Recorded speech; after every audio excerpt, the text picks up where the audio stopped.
Hello दोस्तों, स्वागत है आपका। चलिए तो आज हम आपको यूपी बोर्ड 10th के रिगार्डिंग सब्जेक्ट हिंदी विषय के बारे में कुछ बताने वाले हैं।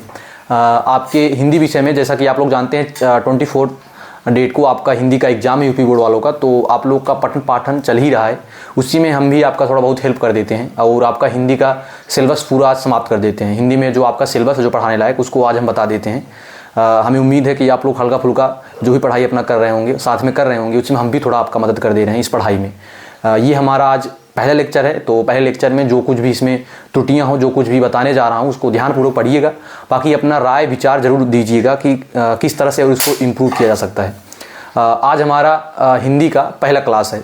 आज हम आपको हिंदी के पूरे सिलेबस को कवर करेंगे, जिसमें आपको हम बताएंगे हिंदी का सिलेबस क्या है आपके 10th में, गद्य क्या है, पद्य क्या है, आपका अनिवार्य संस्कृत क्या है, हिंदी में क्या पढ़ा जाए जिससे आपको अच्छे से अच्छे मार्क मिल जाए कम से कम दिनों में। जैसा कि आप लोग जानते हैं काफ़ी कम दिन बचा है आपके हिंदी के एग्ज़ाम के लिए, मिनिमम 2 ही दिन बचे हैं। तो इन 2 दिनों में आपको कैसे इंप्रूव करना है हिंदी में, कैसे अच्छे से अच्छे मार्क ला सकते हैं, लाने के स्ट्रेटजी कुछ तरीके होते हैं। आप लोग जानते हैं बुक तो इतनी मोटी होती है, उसमें से 12 भी क्वेश्चन आते हैं। तो एक स्ट्रेटजी होना चाहिए, एक तरीका होना चाहिए कि कैसे 12 क्वेश्चन पे अपना पॉइंट बनाएं कि उस पर हम अपना नंबर ला सकते हैं। सिलेबस में पहला सब्जेक्ट जो आपका शुरू होता है उसमें गद्य से शुरू होता है, दूसरा सब्जेक्ट शुरू होता है आपका पद्य से, तीसरा अनिवार्य संस्कृत, चौथा एक और होता है इसे व्याकरण बोलते हैं। तो गद्य से शुरू करते हैं, हिंदी क्लास 10th के बारे में बताते हैं। साथ साथ ये भी ध्यान दीजिए, पढ़ते वक्त अपने हाथ में नोट्स और रफ लेकर बैठिएगा, क्योंकि आपका पूरा सिलेबस एक बार क्रैश कोर्स रूप में चलाया जा रहा है। आज हिंदी पूरा बताया जाएगा, काफ़ी कम समय में कोशिश करेंगे कि जितना भी हो सके कवर कर दिया जाएगा। उसके बाद साइंस का पूरा कवर कर देंगे, उसके बाद इंग्लिश का, उसके बाद केमिस्ट्री का, उसके बाद गो मूव ऑन, जो भी आपका अदर सिलेबस बचा रहेगा उसको कवर किया जाएगा। तो इसी पठन पाठन कार्य में आज हमारे आपकी शुरुआत है। तो इस शुरुआत को चलिए शुरू करते हैं। जो पहला आपका सब्जेक्ट है जिसका नाम है, आप here you can see that कि आपका सब्जेक्ट है क्लास हिंदी कक्षा 10 का, जिसमें हम जानते हैं कि हिंदी जो होते हैं पूरा वैसे नॉर्मली जो है इसका 2 ही भाग डिवाइड है। जो हिंदी है आपका मेनली 4 भाग में डिवाइड है हिंदी आपका। अगर हम एकदम हिंदी को ब्रॉड में पहले थोड़ा बहुत एनालिसिस कर लें कि हिंदी में क्या क्या पढ़ना पड़ेगा, फिर वही बात आपको ध्यान देना है कि हमको कहाँ से हिंदी में अच्छे से मार्क मिल सकते हैं, कौन सा पॉइंट आउट इसे करें कि हिंदी में अच्छे से अच्छे हमको मार्क गेन हो जाए। हम उसी को ध्यान में रखकर अपना पठन पाठन का कार्य शुरू करेंगे। जैसा कि आप लोग जानते हैं जो हिंदी का अपना 10th जो चारों सब्जेक्ट है उसमें से हम जानते हैं जो आपका पहला है जो पढ़ना पड़ता है आपको, इसमें से पहला हमारा क्या है, गद्य है। हिंदी का पहला क्या है, गद्य है। दूसरा आपका जो है क्या है, पद्य है। दूसरा आपका हिंदी पद्य है। तीसरा आपका जो हिंदी में आप पढ़ेंगे क्या पढ़ेंगे, व्याकरण पढ़ेंगे। क्या पढ़ेंगे, व्याकरण पढ़ेंगे। चौथा पॉइंट आपका जो हिंदी में ही है, इसी हिंदी में आता है जिसे हम अनिवार्य संस्कृत बोलते हैं। क्या बोलते हैं, अनिवार्य संस्कृत। तो that's 4 part of your Hindi subject. आपके हिंदी सब्जेक्ट के ये 4 मेजर पार्ट हैं, ध्यान दीजिएगा। इसमें अब हम मुख्य पढ़ेंगे, गद्य के कुछ चैप्टर, पद्य में कुछ, व्याकरण में कुछ, अनिवार्य संस्कृत में कुछ। ये 4 भाग में आपकी हिंदी डिवाइड हुई है। पूरा हिंदी का सिलेबस 4 भागों में है। अनिवार्य संस्कृत के कुछ भाग हैं, व्याकरण में कुछ पढ़ना है, पद्य में कुछ पढ़ना है, गद्य में कुछ पढ़ना है। लेकिन हमारा मुद्दा वही रहेगा कि हमारा एक ही काम है कि हम अच्छे नंबर लाएं, उस कंटेंट को पढ़ें जहां से नंबर मिलने वाला है। हिंदी को हम लोग अक्सर से पढ़ते वक्त इसको अनसुना कर देते हैं, हिंदी पे ध्यान नहीं देते हैं। हमारा मानना है कि हिंदी भी आपको 70 नंबर ही देगा, क्योंकि जितना आप साइंस में मेहनत करते हैं उतना हिंदी में भी करना चाहिए।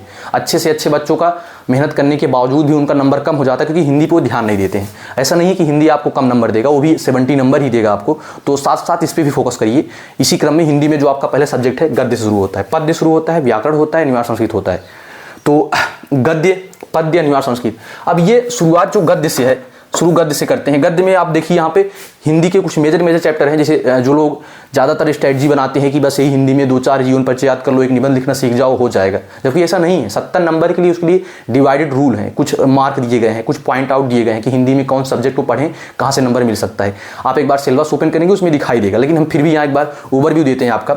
यहाँ पे पहले सब्जेक्ट आपका गद्य है। तो अगर एक सिंपल भाषा में पहले आपको शुरुआत करें, जैसे आपको थोड़ा बहुत अगर ना समझ में आए हिंदी, तो हिंदी एक प्रकार की लैंग्वेज, एक भाषा है जो हिंदी की शुरुआत होती है। हम जो भाव अपने प्रकट करते हैं वही हिंदी है, वही एक भाषा है, इंग्लिश भाषा है, हिंदी भाषा है। तो हमारा हिंदी जो सिलेबस है, हिंदी सिलेबस के 4 पार्ट हैं, जिसमें पार्ट 1 जो हमारा गद्य है, जो पद्य है, व्याकरण है, अनिवार्य संस्कृत है। अब गद्य में क्या क्या पढ़ने पड़ते हैं, गद्य का मतलब क्या है, पद्य का मतलब क्या है, व्याकरण का मतलब क्या है, इसमें ये भी समझना जरूरी है। क्योंकि जो मेजर पार्ट है जहाँ पे आपको समझने में दिक्कत होती है, क्योंकि आपको उसका हाउ और वाट नहीं पता होता है, मतलब वो क्या है, वो क्यों है।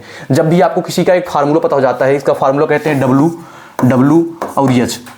फार्मूलों को याद रखिएगा, आपको किसी भी सब्जेक्ट में पढ़ने में समस्या तो नहीं होनी चाहिए, क्योंकि डब्ल्यू का एक मतलब है वाई, मतलब हम इसको क्यों पढ़ रहे हैं। दूसरा डब्ल्यू का मतलब है वाट, वो आखिर क्या है। और तीसरे एच का मतलब है हाउ, हम उसको कैसे पढ़ें। इस स्ट्रेटजी से आप चले करें, जो कोई भी आपका जो सिलेबस है वो कभी भी आपका वीक नहीं होगा। ये 3 स्ट्रेटजी अपने मन में हमेशा जब भी पढ़िए, इसको ध्यान देके ही पढ़िए, कोई खास नहीं है, बस अपने मन से देखिएगा। जब भी आप पढ़िए उसको पहले डब्ल्यू जानिए कि वाई मतलब उसको हम क्यों पढ़ रहे हैं। हिंदी मतलब एक प्रकार की भाषा है, इसमें बहुत सारे कंटेंट समाहित होंगे, इसमें आपको गद्य पद्य पढ़ना पड़ेगा। गद्य का मतलब बताएं तो एक प्रकार की इसमें कहानियां होती हैं, कुछ हमको पढ़ने पड़ते हैं चैप्टर, जिसमें आप शुरुआत करेंगे। पहले चैप्टर जो आपका है मित्रता है, तो रामचंद्र शुक्ल जिसके लेखक हैं, उसमें बताया गया कि एक मित्र कैसे होता है, हमको मित्र के साथ कैसे रहना चाहिए। मित्र जो हमारे रिलेशन में तो नहीं होते, लेकिन उससे हमारा जो संबंध होता है बहुत गहरा होता है। तो रामचंद्र शुक्ल इस पे एक बढ़िया से परिपेश बनाते हैं, कहानी के माध्यम से बताए हैं। तो हिंदी है हमारा, हम इसको वाट हमारा हो गया, वाई मतलब उसको हम क्यों पढ़ रहे हैं, जानना चाहते हैं कि मित्रता की भूमिका क्या है, और उसका हाउ मतलब कैसे हम इस चीज को पूरा पढ़ें। तो ये एक कोर स्ट्रेटजी है WWH। तो इसको आप समरी करके जब पढ़ना शुरू करेंगे ना, जब सब चीज समझ में आ जाएगा। तो हमने इसका वाट बताया क्या, हिंदी प्रकार की भाषा है, इसको हम इस तरह से पढ़ते हैं समझने के लिए कि इसमें क्या क्या स्ट्रेटजियां हैं। इसका हम वाट क्या है, वाट ही पढ़ा रहे हैं। वाट 4 प्रकार के हैं, एक गद्य है, एक पद्य है, एक व्याकरण है, एक अनिवार्य संस्कृत है। ये मुख्य हमारे हैं। अब याद रखिएगा, स्ट्रेटजी जरूर चलिएगा WWH। आपको जहां भी किसी टर्म में, या फिजिक्स हो, या केमिस्ट्री हो, या बायोलॉजी हो, या मैथ हो, इसको अप्लाई करिए WWH। आप उसका वाई जानिए, आप उसका वाट जानिए, आप उसका हाउ जानिए। अगर इस चीज़ों को जान जाते हैं, शायद उसमें आपको वीकनेस का कोई मुद्दा ही नहीं बचता है। बस कमजोरी यहीं से होता है, आप उसका या तो या तो वाई भूलते हैं, या तो वाट भूलते हैं, तो हाउ भूलते हैं। अगर तीनों में से किसी एक चीज़ पर नहीं फोकस करते हैं, तो आपको उस सब्जेक्ट में कमजोर होना ही होना है। तो आप इन तीनों को ध्यान रख चलिए, WWH। ओके, तो यहाँ पे आपका ये होता है WWH का तरीका। ये मुद्दे से थोड़ा हट के है, लेकिन फिर भी आप इसको याद रखे चलिए। पढ़ते वक्त जरूर याद रखिए। ऑनलाइन के इस जमाने में आप पेन कापी लेकर बैठिए, तभी कुछ समझ में आएगा, नहीं तो जो भी बोलेंगे आप उसे सुनते रहोगे, समझ नहीं आएगा। जो कह रहे हैं साथ में लिखते चलिए, पढ़ते चलिए। अब यहाँ पे पहले शुरुआत गद्य से होता है, अब पद्य से होता है, फिर व्याकरण होता है, फिर अनिवार्य संस्कृत होता है। मुख्य चीजें हैं जो आपका गद्य में है। एक चीज यहां जानते हैं जो आपका गद्य है। गद्य में आपके कुल गद्य का मतलब हमने बताया कि एक तरीके, एक कहानी है, इसमें कई प्रकार की कहानियां होती हैं। अब एग्जाम में आपके गद्य से क्या आ सकता है, गद्य में 2 चीजों से आता है इसमें। अब अगर हम यहाँ गद्य के पहले सेक्शन को बताना शुरू करें, तो जो आपका गद्य है, गद्य में जो एग्जाम में आएगा, नंबर 1 किससे आता है, आपका जीवन परिचय। गद्य में किसी एक लेखक का आपका जीवन परिचय आता है। जीवन परिचय मेनली आपका 3 से 5 नंबर का होता है। जीवन परिचय आप कोशिश कर सकते हैं, अभी बताएंगे आपका एक ट्रिक, कैसे जीवन परिचय भी उसको आप आसानी से याद कर सकते हैं। एक जीवन परिचय होता है, दूसरा इसी गद्य से और बनता है, इसे बोलते हैं गद्य विकास ना। ये व्याकरण में समाहित हो जाता है, इसे बोलते हैं गद्य विकास। तो गद्य विकास में एक्चुअली क्या होता है, इसमें आपको रचनाएं दे सकता है, इसमें किसी लेखक का नाम पूछ सकता है, इसके किसी लेखक के नाम से शुरुआत कर सकता है। जैसे मेनली जो गद्य विकास आपको पढ़ना है, इसमें 2 ही पढ़ना है। नंबर 1 आपका पढ़ना है, जिसे हम जो गद्य विकास पहले पढ़ना है, शुक्ल युग पढ़ना है। शुक्ल युग के बारे में पढ़ना है, अर्थात क्या हुआ, मतलब शुक्ल युग के बारे में पढ़ना है। इसी शुक्ल युग को हम क्या कहते हैं, शुक्लोत्तर युग भी कहते हैं। शुक्ल युग का एक नाम और है शुक्लोत्तर युग। ओके, इस शुक्ल युग को हम क्या कहते हैं, शुक्लोत्तर युग। नॉर्मल जानकारी थोड़ा बहुत नोट कर लीजिएगा। इसकी जो शुरुआत टाइमिंग है 1990 से 38 तक, मतलब 1938 तक चलता है। इसमें क्या पूछ सकता है, मेनली यही पूछेगा कि शुक्ल युग का मतलब क्या है। शुक्ल युग का मतलब शुक्लोत्तर युग कहते हैं। और हाँ, एक मुख्य चीज, इसी को छायावाद भी युग कहते हैं। क्या कहते हैं भाई, छायावाद युग। शुक्ल युग का एक और नाम है छायावाद युग। शुक्ल युग, शुक्लोत्तर युग, तो छायावाद युग कब से कब चलता है, 99 से 1938 तक चलता है। अब इसमें क्या पूछेगा, शुक्ल युग के किसी लेखक का नाम लिखिए, शुक्ल युग की विशेषताएं क्या है, मेनली यही पॉइंट आउट आएगा। और आपकी इसमें शुक्ल युग से संबंधित कुछ रचनाएं भी दे सकता है। नाम से क्लियर है शुक्ल युग, तो इसके जो पहले लेखक हैं आचार्य रामचंद्र शुक्ल हैं, क्योंकि नाम में एक लॉजिक है कि शुक्ल युग मतलब आचार्य रामचंद्र शुक्ल। इसके कितने लेखक हैं, यहाँ देखिए शुक्ल युग के कितने लेखक हैं। शुक्ल युग का छायावाद भी युग नाम है, तो इसके लेखक, शुक्ल युग के पहले चीज आता है लेखक, फिर आएगा छायावाद युग। शुक्ल युग की किन्हीं 3 विशेषताओं के बारे में बताइए, ऐसे भी पूछ सकता है। तो पहले पॉइंट हमने बताया शुरुआत कहाँ होता है, दूसरा पॉइंट बताने कि इसकी विशेषताएं क्या क्या है। इसमें तीसरा पॉइंट आपका आता है, इसकी विशेषताएं क्या है, शुक्ल युग की विशेषताएं क्या है। तो शुक्ल युग की विशेषताएं के बारे में समझेंगे तो इसकी विशेषताएं यही है कि पहले लेखक पूछेगा, सॉरी इसके पहले हम लेखक समझ लेते हैं। शुक्ल युग के कितने लेखक हैं? शुक्लोत्तर युग के किसी एक लेखक का बहुविकल्पी में आ सकता है, क्योंकि आप जो पेपर का पैटर्न जानते हैं जो 70 मार्क का है, आपका 70 मार्क का जो पेपर का पैटर्न है, अब ये न्यू पॉलिसी के अनुसार जानते हैं 20 नंबर आपका पूरा जो बहुविकल्पी आता है एमसीक्यू बेस पे आता है, चाहे इंग्लिश मीडियम चाहे हिंदी मीडियम हो। तो 20 नंबर एमसीक्यू दिए इसलिए गए क्योंकि आप 20 नंबर से चाहें तो पास मार्किंग नंबर आराम से निकाल सकते हैं। तो 20 नंबर जो आएगा इसमें ग्रामर से भी आ सकता है, गद्य विकास से भी आ सकता है, व्याकरण से भी आ सकता है, ऑप्शनल देखिए पूछ सकता है। कैसे पूछ सकता है? कहे गद्य में कहे गद्य की विशेषताओं पूछेगा, छायावाद युग के किसी एक लेखक का नाम लिखिए, शुक्लोत्तर युग किसी एक लेखक का नाम लिखिए, उसमें ऑप्शन देगा, आपको ध्यान देना पड़ेगा। तो याद रखिए जो गद्य है वो गद्य विकास में हमको पढ़ना पड़ेगा शुक्लोत्तर युग। उसके जो 4 लेखक हैं, पहले लेखक हमने नाम बताया आचार्य रामचंद्र शुक्ल, क्योंकि नाम से क्लियर है इसके लेखक कौन हो जाएंगे? आचार्य रामचंद्र शुक्ल इसके जो लेखक हैं। 20 नंबर जो हमने बताया इसके लेखक हैं आचार्य रामचंद्र शुक्ल। तो पहले लेखक इसके आचार्य रामचंद्र शुक्ल हैं। इसी के दूसरे लेखक जो हैं प्रेमचंद भी इसी के लेखक हैं, प्रेमचंद इसके लेखक हैं। आचार्य राम शुक्ल हो गए, प्रेमचंद हो गए। फिर इसके अदर लेखक जो आपके प्रेमचंद के अलावा मिलेंगे, आचार्य रामचंद्र शुक्ल हो गए, रास बिहारी भी हो गए। 2 लेखक इसके यहाँ पे हो गए, मुंशी प्रेमचंद, आचार्य रामचंद्र शुक्ल। तो आप इसकी दो लेखक का नाम याद रखिए। अब हो सकता है इस लेखक में आपको क्या पूछ ले, इन लेखक की रचनाएं पूछ ले, हो सकता है इनकी 1-2 रचनाएं पूछ ले, तो उस गद्य खंड में इनकी रचनाएं पूछ सकते हो, याद कर सकते हो। इसमें एक और आता है इनके लेखक का अगर जीवन परिचय पूछे कैसे याद करोगे, उसके लिए तरीके बताते हैं कि कैसे आप जीवन परिचय को भी आसानी से याद करोगे। यहाँ देखिए ये लेखक हैं, इनके 1-2 लेखक का नाम, आगे 1-2 लेखक और भी बता दे रहे हैं। मेनली 2 लेखक का नाम आप याद रखिए। गद्य विकास के संबंधित यही है, गद्य विकास बहुविकल्पी में 2 नंबर आपका आ सकता है। तो अगला हमारा पढ़ने का क्रम है। तो जैसे दूसरा हम बताया गद्य से क्या क्या आ सकता है, मेनली आपका गद्य से हमारा आ सकता है जीवन परिचय। तो हमने कहा जीवन परिचय आप कैसे याद करोगे हिंदी में, इस पर कैसे फोकस करोगे, कोर पॉइंट आपका। जीवन परिचय फोकस करने के लिए सबसे सिंपल तरीका है कि आप उसके फैक्ट को देखिए। जैसे एज एग्जाम्पल हम आपको बताना चाहें तो मान लो किसी के भी जीवन परिचय के बारे में जानेंगे तो आप मेनली क्या जानेंगे, उसके फैक्ट के बारे में जाएंगे। फैक्ट क्या है कि उनका जन्म कब हुआ था, उनका मृत्यु कब हुआ था, एज उनकी भाषा क्या है, उनका जन्म स्थान क्या है, वो पढ़े क्या थे, उनकी शिक्षा क्या है, ये फैक्ट पॉइंट नोटिस करिए। आप जीवन परिचय को रट्टू तोता मत बनिए कि आप डायरेक्ट रट रहे हैं, भूल जा रहे हैं, रट रहे हैं, भूल जा रहे हैं। इसको छोड़ी तरीका लिखने का तरीका भी देखिए, बस कंटेंट को कैसे प्रस्तुत कर सकते हैं। एग्जामिनर वो देखता है कि आप उसको कितने अच्छे से अच्छे ढंग में प्रस्तुत कर रहे हैं। सिंपल भाषा में बताएं तो आप जब चिट्ठी लिखते हैं, समझिए जब अपने गर्लफ्रेंड को चिट्ठी लिखते हैं तो आप ये सोचते हैं कि हम उसको कितने अच्छे से परोसें कि वो हमारी भाषाओं को समझ जाए। तो आप समझो एग्जामिनर भी आपका एक गर्लफ्रेंड ही है, आप उसको कंटेंट परोसना है, आप इतने अच्छी भाषा में परोसिए कि आपको पसंद आ जाए, अच्छा लगे। एग्जाम्पल तौर पर अगर आप बताएं जो आपका जीवन परिचय है, जीवन परिचय में कुछ नहीं होते, फैक्ट होते हैं, पॉइंट होते हैं। बड़ा सरल है जीवन परिचय याद करना। आप किसी भी लेखक का जीवन परिचय देखेंगे, जैसे रामचंद्र शुक्ल ले लें, जयशंकर प्रसाद के ले लें। एक लेखक है जयशंकर प्रसाद, बहुत फेमस भी हैं, हो सकता है जीवन परिचय याद आए इनका, जरूरी नहीं कि हम एक एग्जांपल से आपको बताने की कोशिश कर रहे हैं कि कैसे याद करेंगे आप। मान लो प्रसाद जी का जीवन परिचय याद करना है तो सिंपल तरीका है, इनके बारे में 2-3 चीजें हैं। जैसे इनका हम जान जाएंगे जन्म क्या है, सिंपल चीज में इनका कहेंगे जन्म क्या है। इनका जन्म कब हुआ था, सॉरी 1889, मतलब इनका जो जन्म हुआ है 1889 में। इनका पहले पॉइंट हो गया, जन्म हो गया। फिर इसी का तुरंत इनका देख लो क्या हो गया भाई, मृत्यु। इनका मृत्यु जो हुआ था 1937 में हुआ था। ये फैक्ट है। अब इसको पॉइंट याद कर लो, बहुत सरल होगा। अब इन दोनों को पॉइंट में आप चाहते हो तो 2 लाइन में लिख सकते हो। कहोगे जयशंकर प्रसाद जी का जन्म 1889 में हुआ था, अब इनकी मृत्यु जो 1937। अब डायरेक्ट मृत्यु नहीं हो जाएगी, इसके बीच में कुछ कंटेंट आप फिलअप करोगे। और कंटेंट फिलअप करने के लिए क्या करो, कुछ पॉइंट याद कर लोगे। इनका घर पे कहाँ हुआ था, इनके माता का नाम क्या था, इनके पिता का नाम क्या था, कुछ बातें क्या कही गई थी, एक स्टोरी के रूप में पिरोना है। आप समझ जाओ, अपना जीवन बचाना है आपको। आप अपने जीवन के बारे में बता रहे हो, कैसे बताओगे आप अपने बारे में? कहोगे हमारा जन्म यहाँ हुआ था, हमारा गाँव यहाँ था, हमारे माता का नाम ये है, हमारे पिता का नाम है। कंटेंट को ऐसे प्रस्तुत करोगे तो इसे ये भी कंटेंट एक प्रकार का है। जब इस कंटेंट को प्रस्तुत करोगे उसी रूप में, जैसे ये मान लो आप अपने बारे में बता रहे हो, अपने जीवन परिचय के बारे में बता रहे हो, तो जीवन परिचय सरल तरीके से याद कर सकते हो।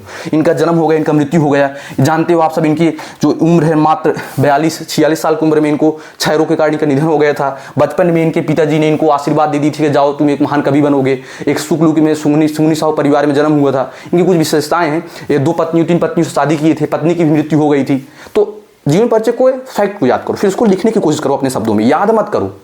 अगर आप जीवन परिचय को रटोगे तो भूल जाओगे। किसी चीज को रटो मत, उसके फैक्ट को देखो। फैक्ट क्या है कि इनका जन्म देख लिए, इनका मृत्यु देख लिए, इनके बारे में हम जान जाएं कि इनका जन्म स्थान क्या है, इनकी माता का नाम क्या है, इनके पिता का नाम क्या है। बस ये मुख्य पॉइंट अपने कॉपी में आप नोट कर लो।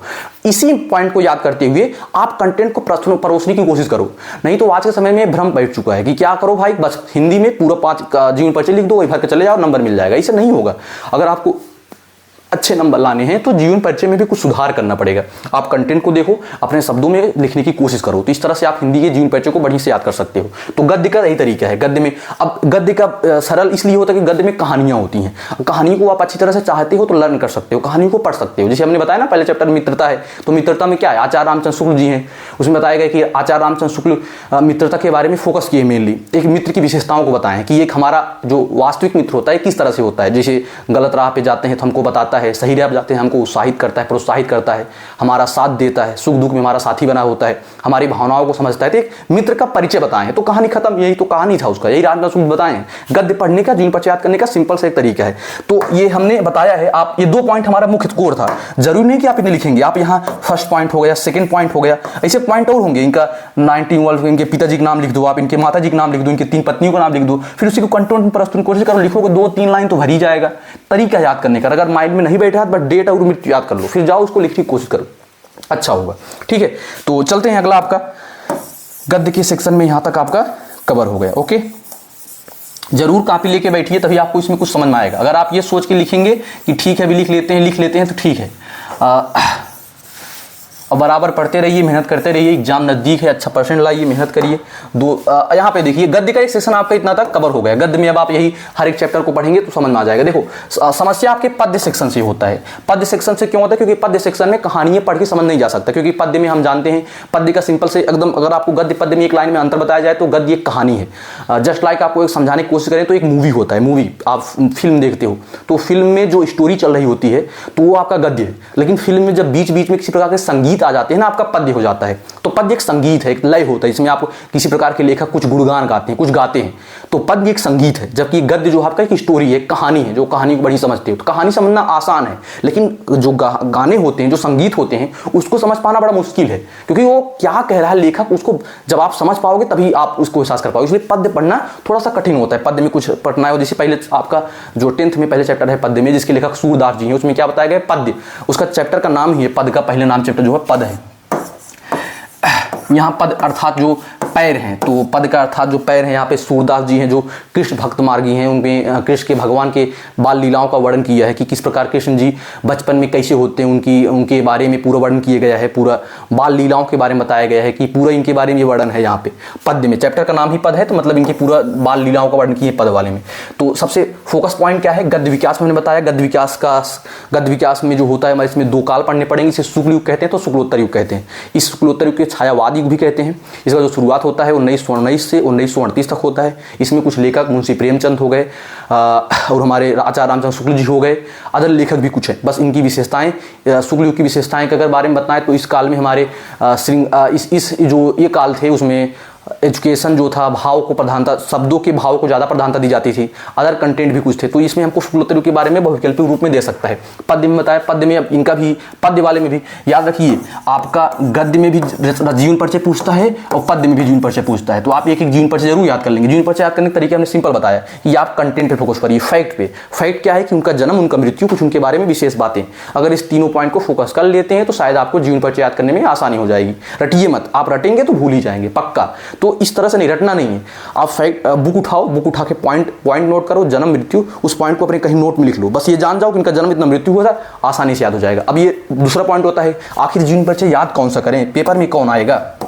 तो इसके लिए वही है कि आप, हमने तरीके बता दिए, ठीक, आप स्टडी से याद करोगे।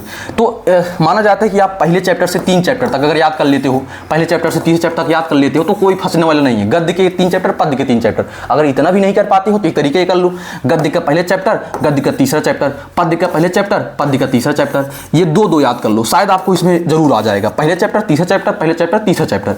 तो ये इससे याद करोगे तब भी आपका जीवन परिचय में काम हो जाएगा।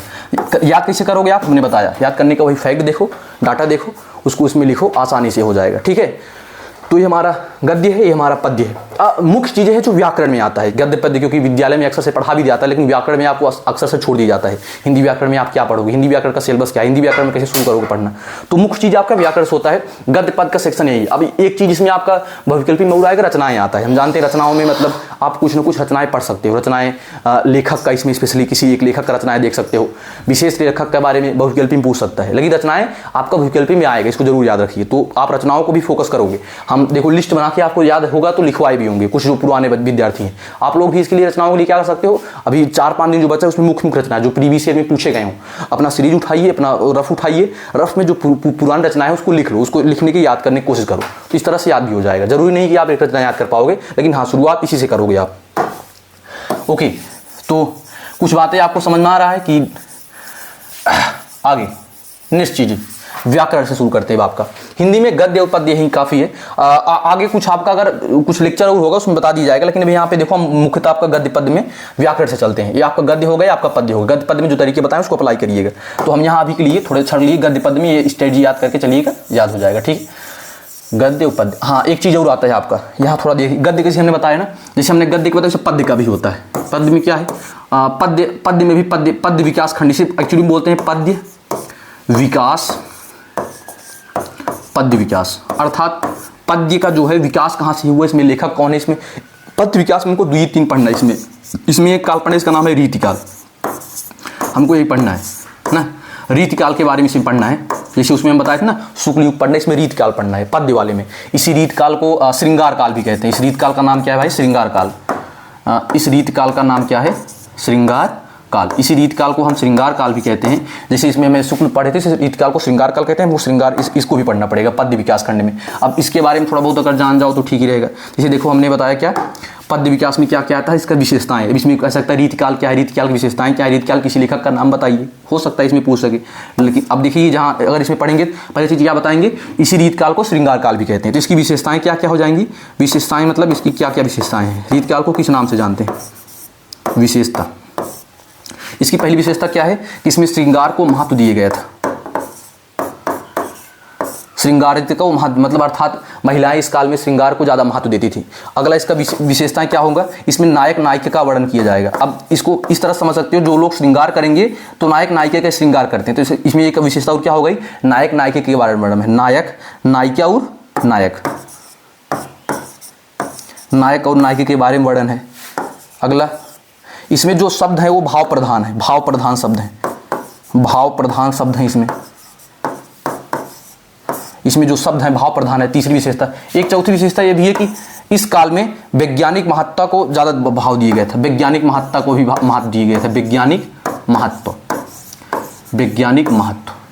तो ये हमारे 4 पॉइंट है श्रृंगार काल के बारे में बता सकते हो। श्रृंगारिकता को महत्व दिया गया था, नायक नायिका के बारे में बताया गया था, भाव प्रधान थे इस वाक्य में, और वैज्ञानिक भी महत्व था। तो ये हमारे पद्यकाल से श्रृंगार काल भी कहते हैं। श्रृंगार काल की मुख्य विशेषताएं आ सकती हैं। श्रृंगार काल की ये आता है रीतकाल के लेखक कौन कौन से हैं, इसके लेखक के बारे में बताएं तो इसके याद रखिए श्रृंगार काल या रीतकाल इसके लेखक के बारे में कई पॉइंट आपके हैं। इसमें जो लेखक हैं आपके, पहले लेखक जो आपके आते हैं केशव दास आते हैं। हम आपको रचनाएं इसकी कई लिखाएं, रचनाएं के भी तरीके बता देंगे। केशव दास इसके हो गए। दूसरे लेखक क्या हो गए, मंझन इसके लेखक हो गए। नेक्स्ट मंझन हो गए, केशव दास हो गए, ठीक है। और आपके भी लेखक हैं मंझन, केशव दास, अदर लेखक हैं हमारे मंझन केशव दास के अलावा भी। तो ये हमारे कुछ 2 लेखक हैं। इन लेखक के नाम भी याद रखिए। इन लेखक याद रखिए जो गद्य और पद्य विकास खंड है, जो हमारे शुक्ल युग हैं, जो हमारे रीतकाल हैं, उनमें कुछ रचनाएं भी दे सकता है। जैसे आप कह देगा केशव दास किसी रचनाओं का नाम लिखिए, मंझन का किसी एक लाख नाम लिखिए। और एक मुख्य पॉइंट है व्याकरण में आपका पूछ सकता है तार सप्तक के बारे में। हम आपको तार सप्तक के बारे में थोड़ा पॉइंट बताए थे, लेकिन एक बार फिर से हम मेंशन कर देते हैं। Just wait minute. तो ये आपके पद्यकाल में क्या पूछेगा, मेनली श्रृंगार या श्रृंगार काल को रीतकाल कहते हैं, तो इसको फोकस रखिएगा। जिसके लेखक के बारे में पूछ सकता है, इन्हीं लेखक की रचनाएं भी पूछेगा, ठीक है, इन्हीं लेखक की रचनाएं भी पूछेगा। और एक आपका पॉइंट है, पॉइंट ये आपका क्या है कि जो आपका एक छोटा सा तार सप्तक के बारे में थोड़ा बहुत अगर जानकारी पूछे तो पढ़ लीजिएगा। यहाँ क्या है तार सप्तक, आप जानते हैं तार सप्तक। तार सप्तक के बारे में बताएं तो ये 8 कवियों के एक समूह था, जिसे अष्टक कवि बोलते हैं। उन कवियों ने मिलकर साप्ताहिक रूप में किसी प्रकार की पत्रिकाओं को संपादन करते थे, जो जिन्हें तार सप्तक कहा जाता था। सप्ताह रूप में पत्रिकाएं प्रकाशित हुआ करती थी। जो 8 कवि थे हमारे, उन्हें 8 कवियों को अष्टक भी बोला जाता था, 8 कवि बोला जाता था जो होते थे। तो ये हमारा जो तार सप्तक प्रकाशित हुआ था प्रथम बार, इसका जो डेट है याद रखिए 1943 में हुआ था, 1943 में पहली बार हुआ था। जो इसके हमारे जो प्रकाशित करने वाले लेखक थे उनका नाम था आज्ञेय ना, आज्ञेय जी ने 1943 में तार सप्तक को प्रकाशित किए थे। इनका पूरा नाम थोड़ा बड़ा है, लेकिन पूरा नाम है सच्चिदानंद हीरानंद वात्स्यायन आज्ञे, इनका पूरा नाम है। पहली बार 1943 में किए थे।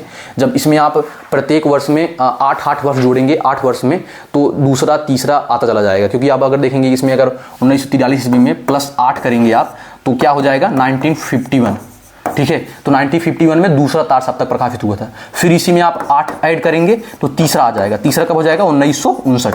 ये 3 बार तार सप्तक प्रकाशित हुआ था। एक बार 1943, 1951, 1959, ये तीनों डेट। पहले 1943 में हुआ था, दूसरा 1951 में हुआ था, तीसरा 1959 में हुआ था। 3 बार तार सप्तक प्रकाशित हुआ था। तीनों तार सप्तक के बारे में याद रखिए, हो सकता है पूछ सकता है। इसके लेखक है आज्ञे जी, ठीक है ना। तो नेक्स्ट चलते हैं आपका तार सप्तक के बारे में छोटी सी जानकारी।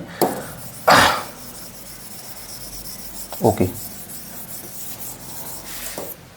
एक छली। अब आगे देखिए, हम यहाँ से फिर से चल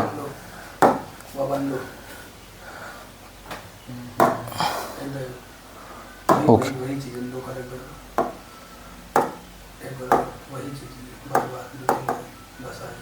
हाँ, ये पेज कैंसिल ही कर रहे थे, कोई इशू नहीं। अब यहाँ से कोई इशू नहीं, एक बार हम फिर चलते हैं। आपका जो हिंदी का व्याकरण का इतना सिलेबस है, इसको आप कवर लीजिए। फिर से एक बार जो बोले हैं हम समरी आपको दे रहे हैं। गद्य के बारे में बताएं, पद्य के बारे में बताएं। गद्य पद्य कैसे आप याद करोगे, फिर जीवन परिचय कैसे याद करोगे, विकास खंड कैसे याद करोगे। हिंदी के सिलेबस में गद्य पद्य से मुख्यतः यही है। गद्य पद्य विकास खंड से क्वेश्चन आपका एक बहुविकल्पी में आ भी सकता है, जरूर उसको याद करिएगा। जीवन परिचय के लिए बेस्ट तरीका है कि आप 5 जीवन परिचय, 4 जीवन परिचय आज ही, अगर एक दिन में आप 10-10 जीवन परिचय याद करते हैं मुख्य, आप कैसे याद करेंगे, कहेंगे बहुत ज़्यादा जीवन परिचय हैं। तो इसके लिए एक तरीका और है कि आप अपने सीरीज को उठाइए, अपने किसी किताब को उठाइए, प्रीवियस ईयर के क्वेश्चन पेपर को उठाइए। उसमें देखिए कि जो क्वेश्चन जो रचनाएं टर्म आउट बार बार पूछी गई, उसी को आप लिख लीजिए, नोट आउट कर लीजिए, उसी को बार बार पढ़िए। हो सकता है कुछ पॉइंट आउट उससे पूछ ले, आप उसको पढ़ के आराम से कुछ ना कुछ नंबर मिल सकता है। जरूरी नहीं कि वही आ जाए, लेकिन हाँ उसको आप तरीका अपनाइए तो आ भी सकता है। क्योंकि एग्जामिनर जो है, परीक्षा मतलब दूसरों की इच्छा ही है, तो वो कुछ भी दे सकते हैं, लेकिन हाँ तरीके से चलेंगे थोड़ा बहुत आपको नंबर मिल सकता है। तो आप एक बार जरूर कोशिश करिए। आप सीरीज उठाइए, हिंदी की सीरीज में जो पुरानी रचनाएं हैं, उस पुरानी रचनाओं को आप अपने पॉइंट में नोट आउट कर लीजिए, फिर उसी को पढ़ते चलिए, आपका हो जाएगा काम, ठीक है। तो हिंदी आपका हमने बताया गद्य, हिंदी पद्य। आपका तीसरा सेक्शन जो हिंदी का शुरू होता है व्याकरण। ओके, हिंदी का जो तीसरा सेक्शन आपका शुरू होता है जिसका नाम है व्याकरण। तो हिंदी व्याकरण, व्याकरण में आप क्या पढ़ेंगे, हिंदी व्याकरण में क्या क्या आपके मुख्य पॉइंट है, तो इसको ध्यान दीजिए। व्याकरण में आपके बहुत सारे टॉपिक हैं। अगर ध्यान पूर्वक बताया जाए तो 20 नंबर आपका बहुविकल्पी हो जाता है। अब याद रखिए बहुविकल्पी 20 नंबर जो है आपका, उसी में व्याकरण का भी हो सकता है। ऐसी जरूरी नहीं कि जो व्याकरण हमने बताया उसमें सिर्फ आपका गद्य पद्य ही रहेगा, उसके अलावा भी हो सकता है। तो इस पॉइंट को नोट करिए। कंटेंट आपका यही है कि जो आप पढ़े हो गद्य पद्य, जो भी व्याकरण पढ़ रहे हो, व्याकरण में हो सकता है। व्याकरण के कई सेक्शन है। अगर व्याकरण में मुख्य मुख्य मुद्दा बताएं तो व्याकरण में आपका क्या क्या हो सकता है। व्याकरण में आपका शुरुआत बेसिक से होगा, अलंकार से होगा आपका। इसमें हमको सब अलंकार पढ़ने भी नहीं, उस अलंकार कई बहुत अलंकार हैं, लेकिन हमको सब अलंकार नहीं पढ़ने, हमें इसमें और रस पढ़ना होगा।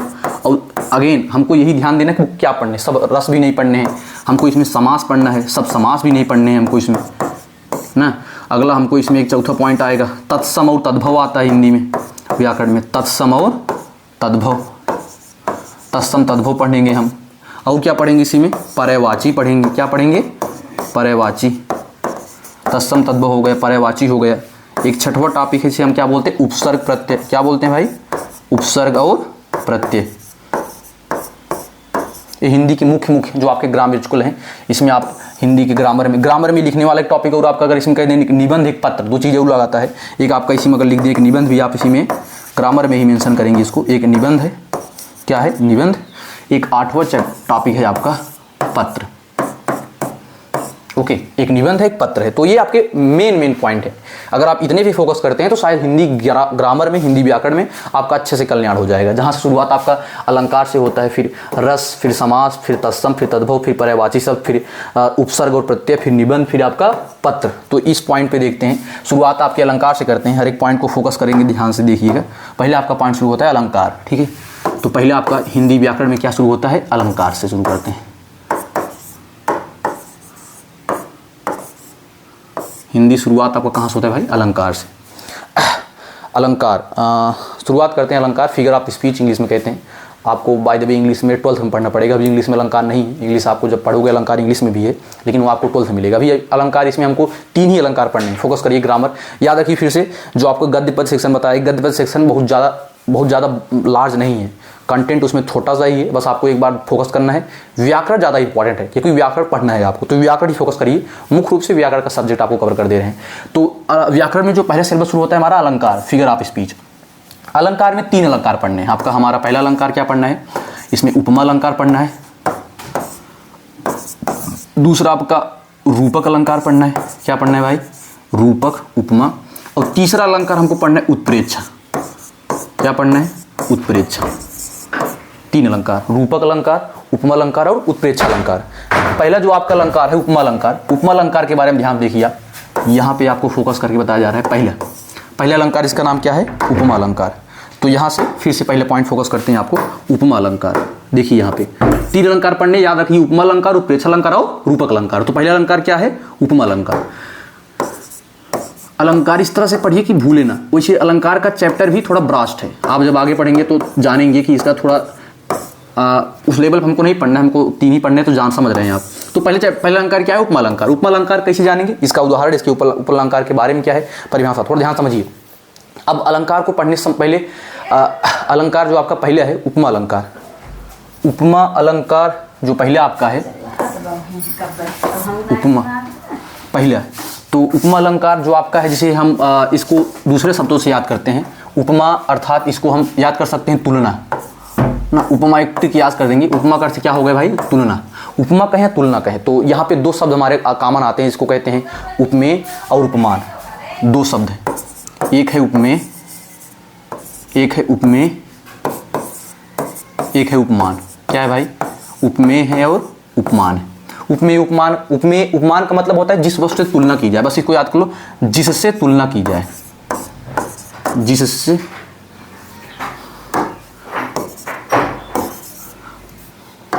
ओके, जिससे तुलना की जाए,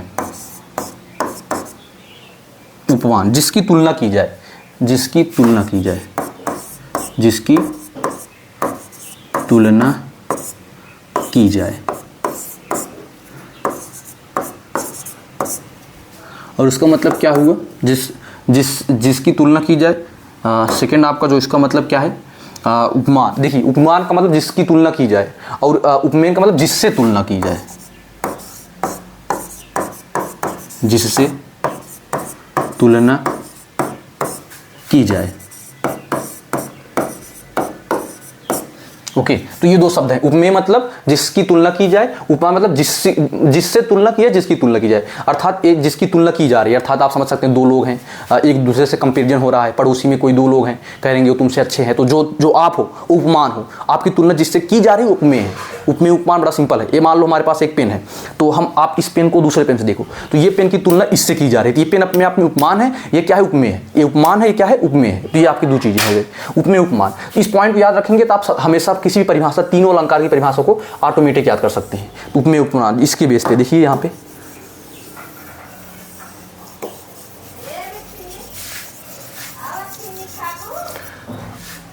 यहाँ देखिए उपमेय उपमान के बेस पे। तो यहाँ हमने ट्रिक बताया, इसको याद करने के लिए याद कर ली उपमा और तुलना। देखिए ये शब्द आपको एक आपस में मिल रहा है, उपमा और तुलना। देखिए यहाँ पे उपमा है, यहाँ पे क्या है, तुलना है। यहाँ पे उपमा है, यहाँ पे तुलना है। तो उपमा तुलना, तो यहाँ पे बड़ा सिंपल परिभाषा वहीं हो जाता है। क्या परिभाषा यहाँ से शुरू इसका होता है, देखिए यहाँ पे इसकी जो परिभाषा है उपमा तुलना, कहेंगे जब उपमेय में उपमान की तुलना की जाए, तो शब्द इसका एक हम जो कनेक्टिव वर्ड क्या है, तुलना। तो यही शब्द हमने अभी जो शब्द बताया, क्या उपमेय, उपमेय क्या है, उपमेय में उपमान की तुलना की जाए, बस उपमेय में उपमान की तुलना की जाए, तुलना की जाए। उपमेय में उपमान की तुलना की जाए, उसे क्या कहेंगे, उपमा अलंकार। उपमेय में उपमान की तुलना की जाए, उसे क्या कहेंगे, उपमा अलंकार। इसकी अगर हम उदाहरण को ध्यान से देखें, इसका उदाहरण क्या होगा, इसका उदाहरण होगा हरिपद कोमल कमल से। इसका उदाहरण हम अगर याद रखें शब्द में क्या होगा, हरिपद कोमल कमल से, हरिपद कोमल कमल से। तो बस ये आपका हमने सिंपल भाषा में बताया। उपमा, उपमा अर्थात एक शब्द याद कर सकते हो तुलना। तो इसमें दो ही चीज याद करना है, एक उपमेय उपमान। हमने उपमेय उपमान को समझाने की कोशिश की है। उपमेय अर्थात ये जो कोई वस्तु है जिसे आप तुलना कर रहे हो, उपमान आप जो हो जो जिससे तुलना आपकी की जा रही है। तो हमने कहा उपमेय में उपमान की क्या कर दिया, तुलना किया। ट्रिक याद करिए, उपमा अर्थात तुलना। जब उपमेय में उपमान की तुलना की जाए, इसे आप किसी वस्तु व्यक्ति से भी कह सकते हैं। जब किसी व्यक्ति की किसी वस्तु से तुलना की जाती है उसे क्या कहते हैं, उपमा। दी जा रहा कंपेरिजन वर्ड, ये क्या है, तुलना करने वाले शब्द है। इसका उदाहरण क्या है, हरिपद कोमल कमल से। बड़ा सरल शब्द में उपमा अलंकार की परिभाषा डन होता है। याद रखिए, उपमा और तुलना कनेक्टेड वर्ड याद कर लीजिए। उपमा और तुलना नहीं भूलेंगे आप, हमेशा भूलने के तरीके ही का आप याद नहीं करते। उपमा और तुलना याद कर लीजिए, नहीं भूलेंगे। ओके, तो नेक्स्ट आपका शुरू होता है उपमा अलंकार हो गया। दूसरा है रूपक। दूसरा क्या है आपका, रूपक। अब रूपक का अर्थ क्या है, इसको एक आप ट्रिक से याद करिए। रूप का अर्थ हमने बताया था चेहरा। क्या होता है रूप का अर्थ, क्या होता है, चेहरा। इसको आप याद रखिए, चेहरा। तो इसका भी एक ट्रिक हम बता दे रहे हैं, चेहरा। अब होता क्या है, आज के समय में लोग किसी का भी चेहरा देखते नहीं, उस पर भेद रहित आरोप। आरोप मतलब होता है उसमें आप एक वर्ड देने लगते हैं कि यार हम तुमसे ज्यादा सुंदर हैं, तुम हमसे कम सुंदर हो। एक अपना अपना उसमें आरोप लगाना शुरू कर देते हैं, प्रत्यारोप करते हैं। वो उनसे कहेंगे, वो उनसे कहेंगे। दो दोस्त मिले नहीं, दो लोग मिले नहीं, आपस में चेहरा की तुलना करेंगे। देखो हम इतने सुंदर हैं, आप हमसे कम सुंदर हो। तो तुलना करते हैं ना दो लोगों का। तो यहाँ क्या होता है, तुलना हो रहा है। और तुलना इसे नहीं होता है, वहां आरोप लगाते हैं, अपने कहते हैं कि मैं सुंदर हूं, तुम नहीं सुंदर। भेद रहित आरोप करते हैं। तो यहाँ चेहरा देखे नहीं क्या करते हैं, भेद रहित आरोप करना शुरू कर देते हैं। चेहरा देखे नहीं क्या कर देते हैं, भेद रहित आरोप। भेद रहित आरोप। किसी का रूप देखे नहीं, उस पर क्या कर दी, भेद रहित आरोप करना शुरू कर दी। बस इसका यही हो गया। जब उपमेय में उपमान का भेद रहित आरोप हो, उसे क्या कहेंगे, रूपक अलंकार। यहां पे शब्द हमने दो शब्द आपको याद करवाया था। पहले शब्द क्या था, उपमेय। क्या था, उपमेय। दूसरा शब्द अपना क्या था, उपमान। क्या था, उपमान। हमने कहा जब उपमेय में उपमान का क्या हो, उपमेय में उपमान क्या हो, भेद रहित आरोप, उसे क्या कहेंगे, रूपक अलंकार। ट्रिक क्या है, रूप। रूप देखे ना, रूप मतलब चेहरा। चेहरा किसी का देखे नहीं, रूप देखे नहीं, उसमें भेद रहित आरोप करना लगाना शुरू कर दिए। सिंपल है, जब आप देखो किसी रूप चेहरा भेद रहित आरोप, तो ही याद कर लीजिए रूपक अर्थात उपमेय में उपमान का भेद रहित क्या किया जाए, आरोप किया जाए। ये दो शब्द को याद कर लीजिए बस, उपमेय उपमान। अगर ये दो शब्द आपको याद हैं तो आसानी से किसी भी चीज को आप नहीं भूलोगे। ये दो शब्द उपमेय और उपमान। उपमेय उपमान सरल शब्द हम बताए थे, तुलना और तुलनात्मक वर्ड। तो ये आपके हैं। रूपक परिभाषा क्या कहोगे, जब उपमेय में उपमान की भेद रहित आरोप होता है उसे रूपक अलंकार कहते हैं। नेक्स्ट आपका आता है, अगला आपका आता है रूपक के बाद लास्ट है उत्प्रेक्षा। लास्ट आपका क्या है, उत्प्रेक्षा। तीसरा अलंकार, तीसरा आपका आता है उत्प्रेक्षा।